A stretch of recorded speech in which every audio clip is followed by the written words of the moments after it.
Rump, the fairly true tale of Rumpelstiltskin. Chapter 2.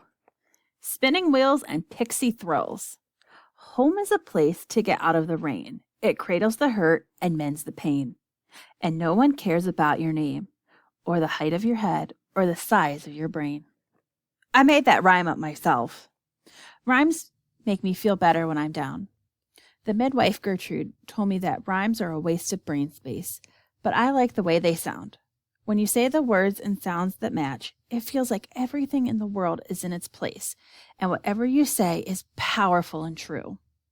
My home is a tiny cottage. The roof is lopsided, and it leaks when it rains, but Gran is there, and she doesn't care about my name.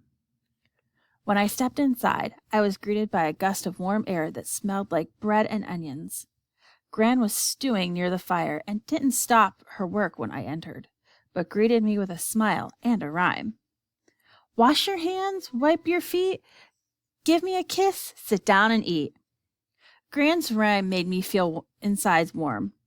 She didn't mention my birthday, and I felt light again. I obeyed all of my Gran's instructions and sat on the woven rug by the fire. I ladled some onion soup into a bowl and sipped. Tell me, what was your day about? Said Gran. I wouldn't tell her about Frederick and Bruno's gift. It would either make her very sad or very mad, and I hated to see Gran upset. I decided to turn the subject to the least awful thing about the day.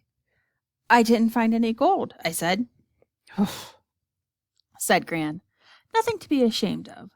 Not much gold left in the mountain. Eat your supper. There were 2 thin slices of bread sitting on the hearth.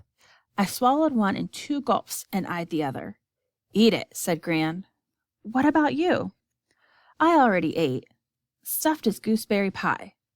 I looked at Gran's frail and weathered frame. Her hands were knobby, and the blue veins were raised above her skin. She trembled as she tried to feed thread into the needle. I knew she wasn't eating enough, that she was going hungry to give me more food. Me, a boy who hadn't grown in years. I'm not hungry, I said. Fine then, take it to the chickens, she said. I stared at the bread. I was so hungry. Not hungry enough to steal food from my Gran, but hungry enough to steal food from the chickens. I took the bread and ate it, but it didn't fill me. I was 12 now. 12 was the age that most boys were considered men, and they started working in the tunnels with the pickaxes, searching for big gold. I wasn't even allowed near a shovel. With half of my name, I was half of a person. Sometimes I thought if I just focused hard enough, I could remember the name my mother had whispered before she died. Sometimes I could still hear that whisper in my ear. Rump. Rumpus, Rumpanelli, Rumpalicious, Romperdink, Rumpity-Dumpity. I had spoken 100 names aloud. It always tickled my brain like a feather, but my true name, if I really had one, never surfaced all the way. Gran, what if I never find my name? Gran's needle paused in the air for a moment. You mustn't worry about it too much, dear. That's what she always said if I asked about my name or my destiny. I used to think she just wanted me to be patient and not worry. I thought she was reassuring me that all would work out well, that someday I would find my name and have a great destiny. But now I realize that maybe she said it because I might never find my real name. Suppose I'm Rump until the day I die, I said. You're young yet, said Gran. Rump might turn out to be a great destiny in the end. I saw her bite her cheeks to keep in a laugh. It's not funny, Gran, I said, though I was sifting through my own laughter. Life would be awfully grim and glum if I couldn't even laugh at myself. Everyone is born and everyone dies, said Gran. And if you're Rump until the day you die, I'll love you just the same. But what about the in-between, I said. It's all the things in the middle that can take a person, that makes them special. How can I live a special life without a special name? You can start by fetching me some firewood, said Gran. This was her way of telling me to stop feeling sorry for myself. Life goes on. Get to work. I stepped out back of our cottage and took a deep breath of crisp air. Summer was fading. The leaves on the trees were turning from green to yellow. Milk, our goat, stood tethered to a tree, chewing leaves off of a shrub. "Hello, Milk," I said. Milk bleated a greeting. Our donkey, Nothing, wasn't tied up or penned in because he wouldn't move unless his tail was on fire. "Hello, Nothing," I said. Nothing said nothing. We don't name our animals. Animals are special and saved for people. But I feel like I need to call them something. So I call our goat Milk because that's what she gives us. And I call our donkey Nothing because that's what he's good for. He used to help my father in the mines, but I can't get him to do a thing. So he's nothing. His name makes me feel a little bit better about my own. I gathered wood in my arms, and the chickens pecked around my feet for the bugs that dropped from the logs. The woodpile was getting low. I was thinking how I would need to get more from the woodcutter soon when something caught my eye. An odd-shaped piece of wood was sticking above the pile. It was curved and smooth. I pushed some logs away and saw spokes and spindles. It was a spinning wheel. I paused, confused. Spinning wheels in the mountain were rare. I only knew what one looked like because the miller's daughter had a spinning wheel, and she would spin people's wool for some extra gold or some of their rations. Sometimes that was cheaper than trading for cloth and yarn in the markets, but I'd never seen anyone else with one. What was a spinning wheel doing in the woodpile? After I placed the wood in the hearth, I asked Gran about the wheel. She waved me away and stayed focused on her sewing. "Oh, that old thing? It's rubbish. We might as well use it for firewood." "Where did it come from?" I asked. "It belonged to your mother." "Mother's spinning wheel?" Just knowing it was hers and that she had spun it made me feel like I knew her better. "Do you have anything she spun?" "No," Gran said in a tight voice. "She sold everything she spun." May I have the spinning wheel?" I asked. "It's probably too warped to be useful. It would serve us better in the fire." "I don't have anything from my mother. She would have wanted me to have something of hers." "Not that." "Please, Gran, let me have it. For my birthday?" Gran finally looked up at me. I never talked about my birthday, but I wanted the spinning wheel. It was like a tiny part of my mother, and if we burned it, she would go away forever. Gran sighed. "You keep out of my way. I don't want to trip over it." I worked through the last bit of daylight and into the dark, moving the woodpile so I could get to the wheel. I brought it inside and placed it next to my bed. I brushed my hands over the scratched and warped wood as if it were the finest gold. I spun the wheel and was surprised it didn't wobble or creak. It made a soft whirling sound, almost musical. A few pixies came out from the cracks and danced upon it, chirping in their tiny voices. Gran scowled.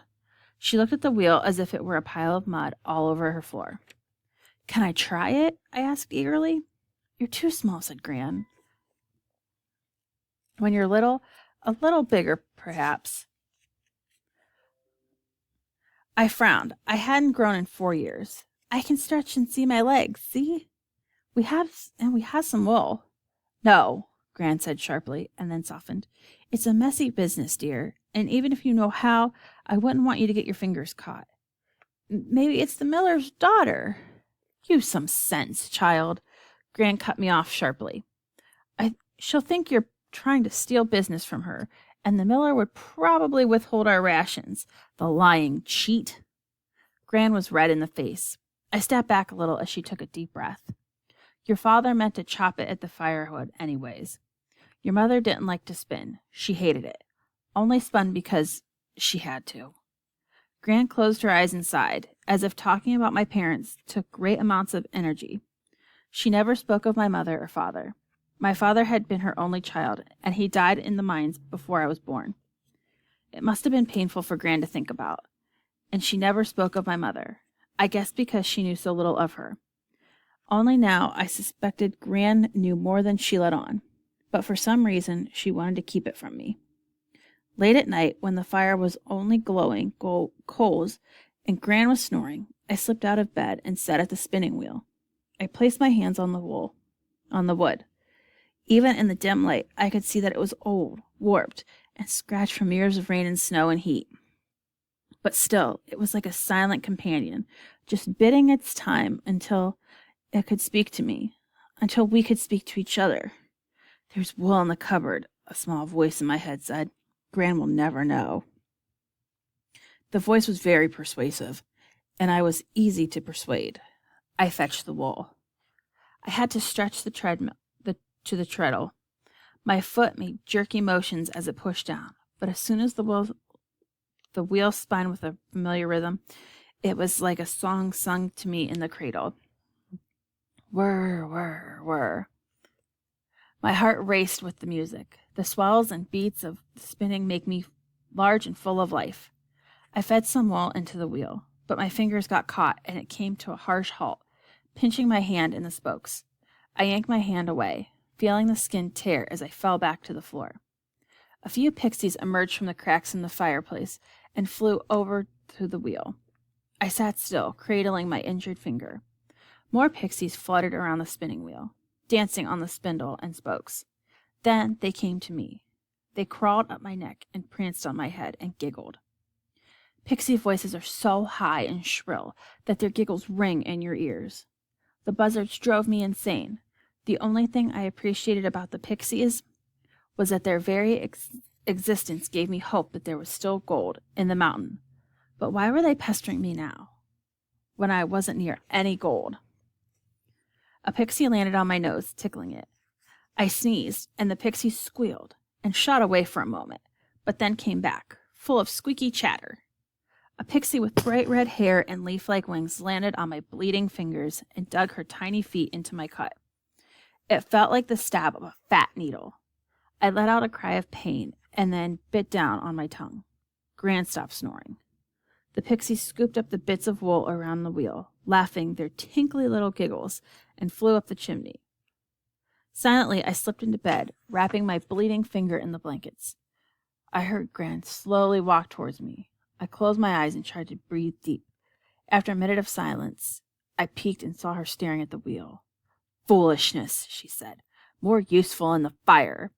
She gripped the wheel and pulled it so it scraped along the floor. My heart pounded. I thought she really would put it in the fire, but she let it go and went back to bed. Soon, she was snoring again. My heart raced for a long time. My finger throbbed.